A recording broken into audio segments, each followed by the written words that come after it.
లేదా? తాగటానికి నీళ్లు లేక చావు బతుకుల మధ్య కొట్టు పెట్టాడుతున్నారయ్యా. పచ్చగా ఉండే ఈ ప్రాంతానికి ఏం దిష్టి తగిలిందో ఏమో. భూమిలోనే కాదు, మా కళ్ళల్లో కూడా నీరు ఇంకిపోయేలా చేశాడా దేవుడు.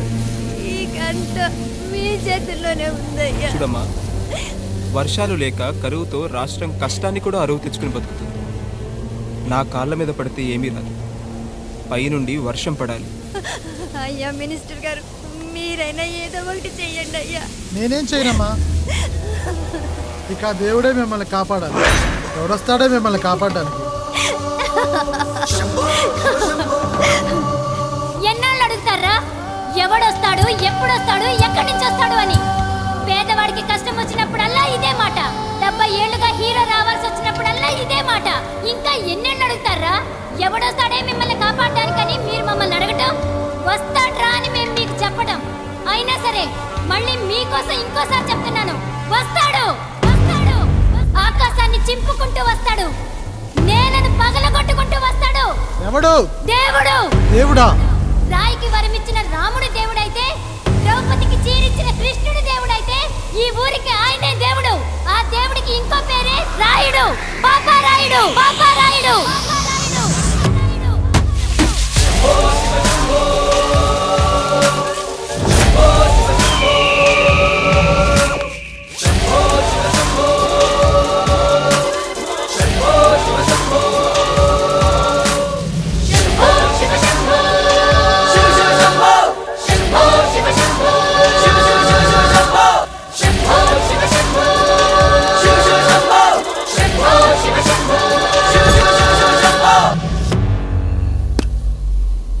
ఏంటి సమస్య? అయ్యా, ఊరికి కరువు వచ్చింది. అదిగో ఆ నలుగురు దాహంతో చనిపోతున్నారయ్యా.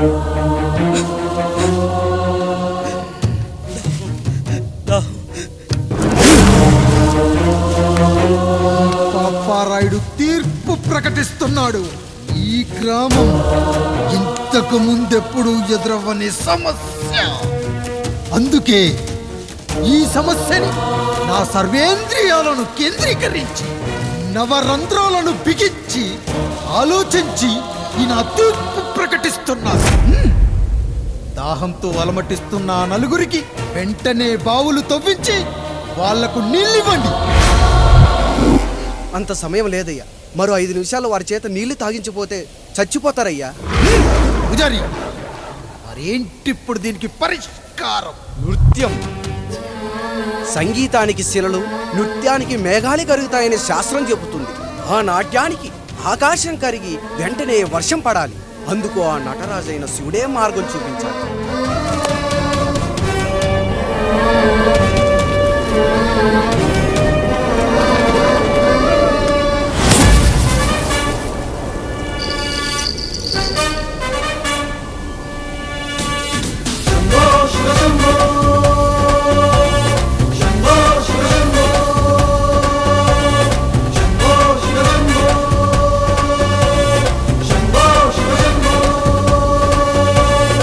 ఆకాశంలో మేఘాలన్నీ ఆవేశంతో ఏకం కాని ఊపిరి శబ్దం ఎదలో శంఖం పూరించే వేళ, నెట్టూర్పుల్లో నిర్వేదాన్ని, పడగాలుల్లో సందేశాన్ని, పడగళ్ళయ్యే ఆహ్వానాన్ని పంపించే వేళ, పాదమే ఆడే నాదం ఢమరుకమే కాదా, ప్రాణమే చేసే గానం గంగకు గుడి కాదా, గొంతులో దాహం దేహం దహించే వేళ, నటరాజుగా రాజుని నేరుగా చూసిన నింగిక నేలకు నది కాదా.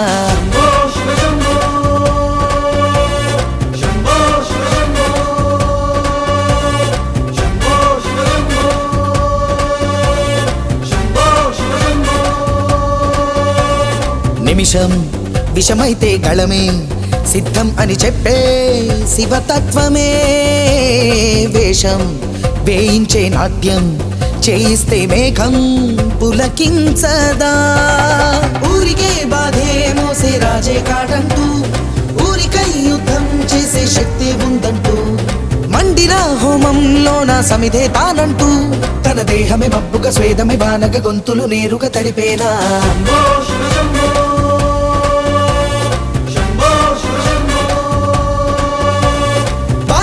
మండే గుండెకు నేనున్నానంటూ, గొంతులో గరణం నేనే మోస్తాలే అంటూ, అమృతం పంచే తీరు చూస్తూ ఊరంతా తన మాటని గీతక చేతని లీలక దేవుని తీరుగా కొలిచేలా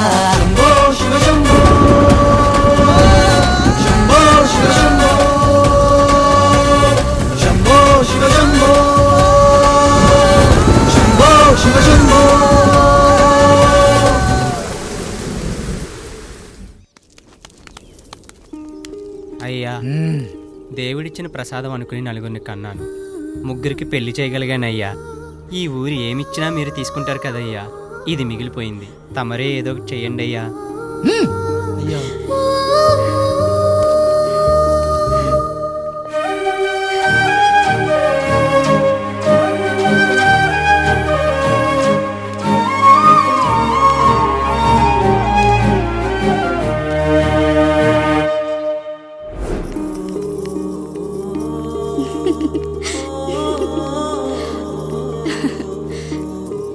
ఈ ఇల్లు, ఆస్తి, ఇంత గొప్ప భర్త, పిల్లలు, చాలా ఆనందంగా ఉందండి.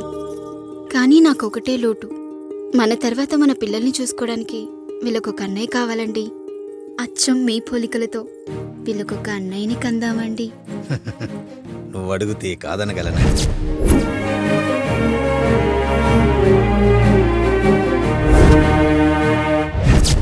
నానా, రాయుడెక్కడా? ఇప్పుడే వస్తున్నాను నాన్న.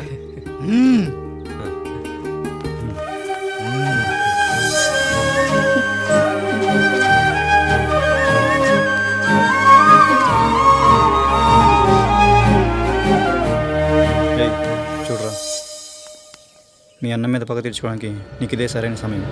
పర్లేదంటావా? ఏం పర్వాలేదు. అయ్యా, ఎరా రంగా, ఏం కావాలో అడగరా.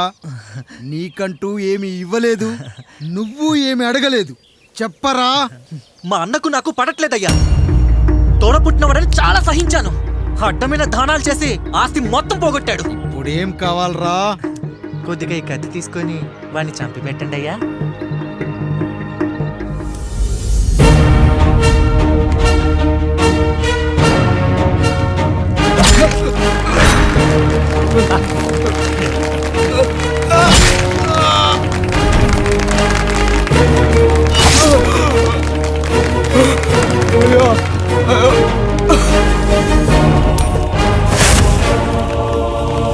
రేయ్ నాయుడు, అన్యాయంగా మా నాన్నని చంపేశావు. గుర్తుంచుకో, ఈ నాయుడి కొడుకు నీ కుటుంబం పాలిట సైనికుడిగా మారబోతున్నాడు. నిన్ను, నీ కొడుకుని, ఆడికి పుట్టబోయే కొడుకుని, అందరినీ లేపేస్తా.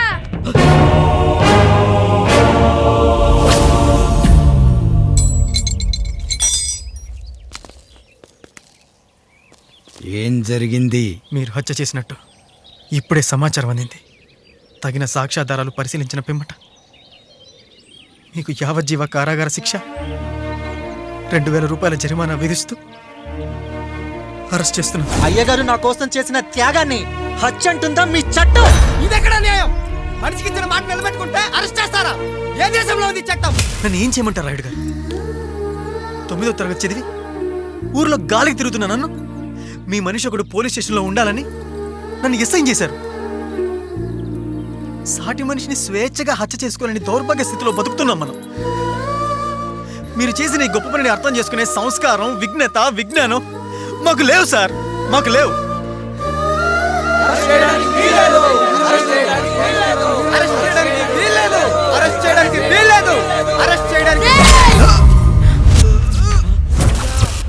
నాయుడు గారు,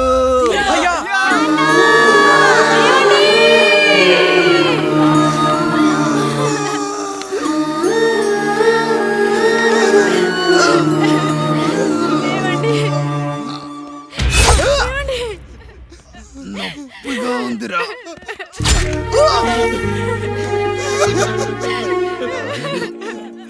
సుధా, నేను లేకుండా ఎలా ఉండగలను? పర్వాలేదండి, బిడ్డలతో నేను ఉండిపోతాను. అయ్యో, ఈ పాడు సమాజం నిన్ను మనశ్శాంతిగా బతకనివ్వదు. ఇంతమంది పిల్లల్ని చూసుకుంటూ భర్త లేకుండా ఎలా బతకగలం?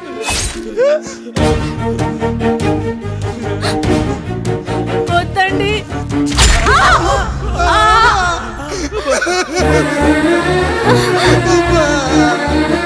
రాయుడు, జాగ్రత్త. ఈ రోజు నుంచి వీళ్ళంతా నీ తమ్ముళ్ళు చెల్లెళ్ళు కాదు, నీ బిడ్డలు.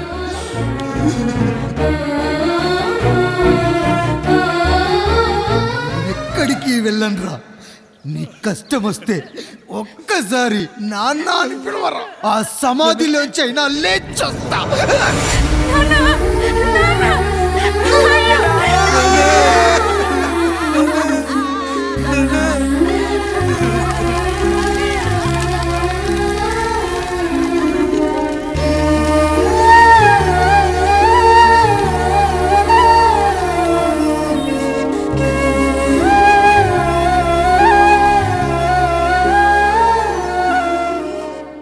ఇందు మూలంగా 50 మందికి తెలియజేయనిదేమనగా, ఊరికి కొత్తగా వచ్చిన యాండ్రాయిడ్ తన తండ్రి పెదరాయుడు అని ఆస్తిలో వాటా పంచమని రచ్చబండిని ఆశ్రయించడం వలన గ్రామ పెద్దలందరూ రేపు 11 గంటలకు రాయుడు గారి ఇంటికి రావాల్సిందిగా కోరుతున్నాము.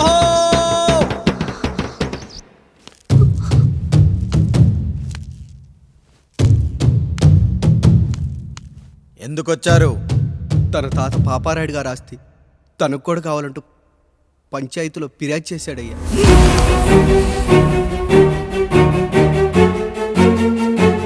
మస్తా గారు, ఆ దస్తావేజులు ఇవ్వండి. అయ్యా, మరి మా సంగతి ఏంటి? అడగరేంటి? అవునన్నయ్యా, ఈరోజు మీ పన్మేష్ కొడుకొచ్చాడు, రేపు ఆ పాలదం కూతురు వస్తుంది. ఇలా వచ్చినోళ్ళంతా మీ సంతానమేం తెలిసాక అదిగో ఆ కాముడు చెప్పినట్టు మా ఆయన వాటా కిందో బాత్రూము, నాకో సబ్బు బిల్ల, నా పుట్టబోయే బిడ్డకో బొట్టు బిల్ల, ఇదే మిగులుతుంది. అయినా ఊరి జనాభా కన్నా అన్నయ్య పిల్లల సంఖ్య ఎక్కువైపోతుంది. వాళ్ళందరూ ఇంటి మీదకి వచ్చేలోపు మా ఆస్తి మాకు ఇచ్చేస్తే మా బతుకులు మేము బతికేస్తాంగా. అవునన్నయ్య, మా ఆస్తి మాకు కావాలంతే. ఎవరిని పట్టుకుని ఏం మాట్లాడుతున్నారయ్యా? ఉన్నప్పటి నుంచి ఆయన మిమ్మల్ని సాగుతూ ఉన్నారు. ఈరోజు పెరిగి పండయ్యాక మా దారి మేము చూసుకుంటా ఉండడం న్యాయం కాదయ్యా, న్యాయం కాదు. ఏ ఆయన నీకో కొడుకునిచ్చాడా? వాడి పేరేంటి? ఐఫోనా? ఎరా, ఆస్తి కావాలా? 4 బ్రష్లతో తోముకుంటే ఎక్కడ విడిపోతామో అని నా బ్రష్ టూత్ పేస్ట్ నీకు త్యాగం చేసినప్పుడు అప్పుడు అడగాల్సిందిరా, అన్నయ్య ఆస్తి కావాలి అని. ఎరా, నేను వాడిపారేసిన లంగోటాలు మార్చి మార్చి చొక్కాలు చేతిగుడ్డలుగా వాడారే, అప్పుడు అడగాల్సిందిరా, అన్నయ్య ఆస్తి పంచు అని. నువ్వు 6 నెలల పసిగందుగా ఉన్నప్పుడు పాల కోసం ఏడుస్తుంటే నిన్ను తీసుకెళ్లి పశువుల దొడ్లో కట్టేశానే, అప్పుడు అడగాల్సిందిరా, అన్నయ్య నాకు ఆస్తి కావాలి. మా తండ్రి గారు పాపారాయుడు పోలికలు నాకు, నా పోలికలు ఆండ్రాయిడ్కి. అసలు మా కుటుంబంలో ఏ పోలికలు లేని మీకు ఎందుకు ఇవ్వాలరా ఆస్తి? ఆస్తి లేదు, గీస్తి లేదు. Get out, get out, get out, get out, get out, get out అని నేను అనొచ్చు, కానీ అనగలనట్రా? అనలేను. ఎందుకంటే మీరంతా నా తమ్ముళ్ళు, నా చెల్లెళ్ళు. రక్తం తాగిన దోమ కూడా వెళ్ళేటప్పుడు కృతజ్ఞతగా ఏ మలేరియానో టైఫాయిడో వదిలి వెళ్తుంది. కానీ రక్తం పంచుకొని పుట్టిన మీరు ఈ అన్నయ్య కోసం ఆస్తి కూడా వదలలేకపోతున్నారు కదరా. గుమస్తా గారు, నా యావదాస్తి నా తమ్ముళ్లకు చెల్లెళ్లకు వాళ్ళ పేర్ల మీద రాయండి. నాకు చిల్లి గవ్వ కూడా అక్కర్లేదు. ఇక ఈ ఇంటికి నాకు ఎటువంటి సంబంధం లేదు.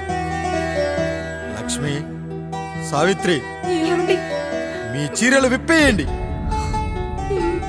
ఇక్కడికి వచ్చేటప్పుడు ఏ చీరలు కట్టుకున్నారో వెళ్ళేటప్పుడు కూడా అదే చీరలు కట్టుకోండి. వెళ్ళిపోదాం. దస్తావేజులు తీసుకురండి.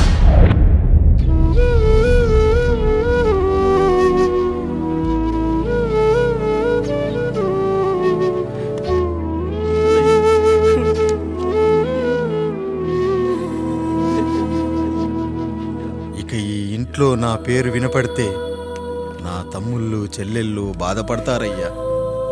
ఈ ఇంట్లోనే కాదు, ఈ దస్తావేజులో కూడా నా పేరు ఉండకూడదు.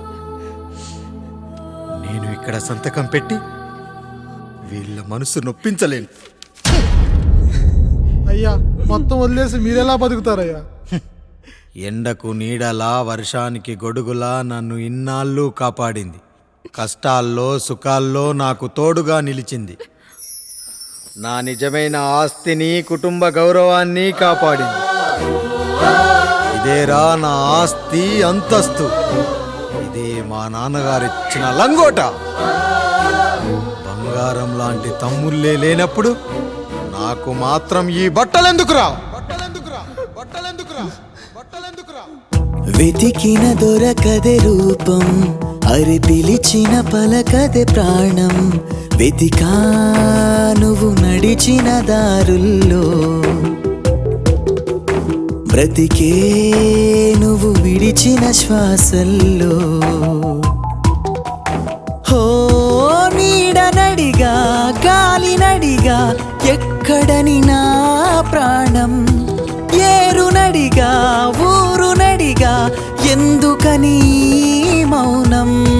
బాధనను విడువనని తడిమినది వెంటపడి.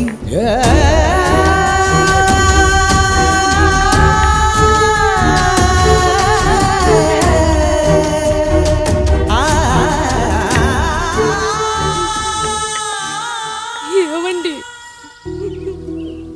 పప్పులో మీ చెవట పడుతుందండి. ఇడ్లీలో 2 చెంచాల ఉప్పు తగ్గించు లక్ష్మి. ఎలాగో మనం పేదోళ్ళమే కదా, కనీసం ఉప్పు ఖర్చైనా తగ్గుతుందనుకో.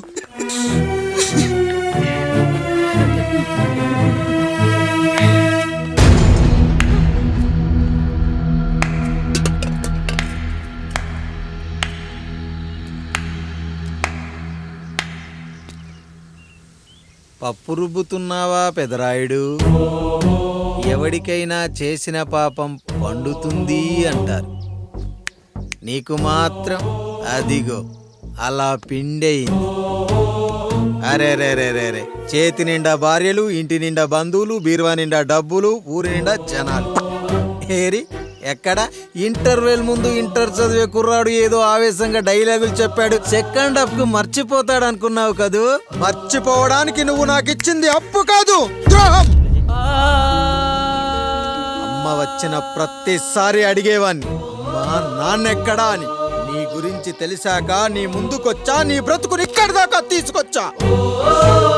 పిక్చర్ అభి బాకీ హే మేరా పితాజీ. నిన్నిలాగే వదిలేస్తే ఈ ఆండ్రాయిడ్ తో వదలవు. సామ్సంగ్లు, హెచ్టీసీలు, లెనోవాలు అంటూ కనిపారేస్తూ మా అమ్మ లాంటి వాళ్ళ కోసం తిరుగుతూనే ఉంటావు.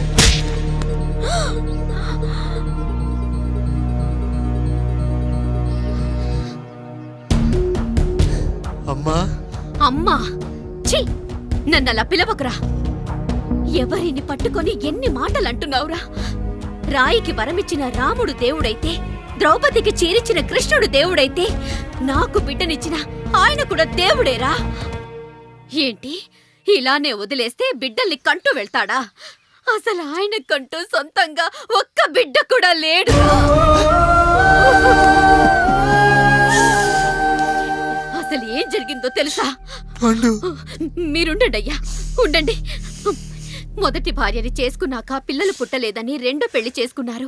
ఆవిడికి పుట్టలేదు. 3వసారైనా తగులుతుందనుకున్నాం, తనకే పుట్టలేదు. పిల్లల కోసం పెళ్ళాలని మార్చాడే కాని వాళ్ళని వదిలేయలేదురా. అదిరా మా పెద్దయ్య మనసు. ఆయన దగ్గర బాణం ఉంది కానీ లేదురా, అసలు నీ తండ్రి ఎవరో నీకు తెలుసా? తెలుసా? ఇదిగో ఈ కాముడేరా నీ తండ్రి. గేదె నల్లగా ఉన్నంత మాత్రాన పాలు తెల్లగా ఎలా ఉన్నాయనే కదరా నీ ప్రశ్న. దానికి సమాధానం చెప్పాలంటే, ఒక వర్షం కురిసిన రాత్రి నేను 9వ నెల బాలింతగా ఉన్నప్పుడు. పండు పండు, ఇదిగో. ఏమిటండి ఇది? నిద్రలేస్తే నేను, బయటికెళ్తే గంటోడు, పక్కకెళ్తే పాలేరు, ఎప్పుడూ తిరిగే తాయారు. రోజు మమ్మల్ని చూసి చూసి బిడ్డ కూడా చిట్టుమొహం వేసుకుని పుడతాడేమో అని భయంగా ఉంది. కడుపులో ఉన్నప్పుడు మనం ఎవరి మొహాలైతే చూస్తామో అచ్చం వారి పోలికలతోనే పుడతారంటారు.